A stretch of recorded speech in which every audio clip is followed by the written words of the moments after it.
You were talking earlier about strategies to adjust for the inflation, but once you're there and you're in retirement, I've heard that there are strategies that you can do. There are withdrawal strategies. So, is that even a thing? Is that something you can do to hedge against inflation?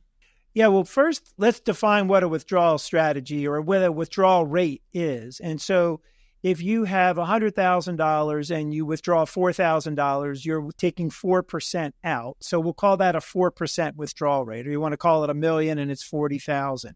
That's a 4% withdrawal rate.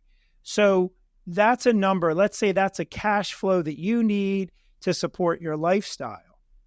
And so back to that purpose is, where are we going to get $40,000 a year to support your lifestyle in that withdrawal rate? And so are we going to be able to get it from fixed income from an interest rate? Are we going to be able to get it from the growth of assets over time like stocks? So that's really coming back to that purpose. So as you're making those withdrawals, there will be years where the stock market will race ahead and give you much more than your 4% necessary or required rate of return, just to give you what you need for that year's withdrawal. So maybe you want to take some of that gain because it's not certain to be there a year from now. On the other hand, if we let that grow over time, it should compound one on top of the other. So we don't want to just take everything from that gain. So that's why we have this balancing act of sort of a middle ground where we might have a little less volatility, but maybe we actually earned the 4% that we needed in my example.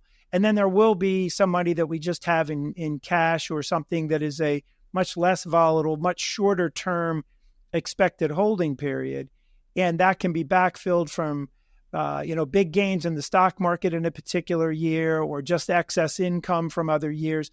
That's how we want to manage your withdrawal rate. If we exceed what we need in a certain year, maybe we'll want to park that in a little less volatile space so that we'll be able to deliver the income you need year by year and not have to depend on hitting our number every single year, because we are going to have some years, especially if we're invested in stocks, that are going to be lower than or maybe even going backwards briefly. So we need to be able to manage the purpose of where we're withdrawing from and keeping an account for that withdrawal rate over time. So we're really looking a lot at that purpose, and we're looking at where we can get assets from in those windows of opportunity.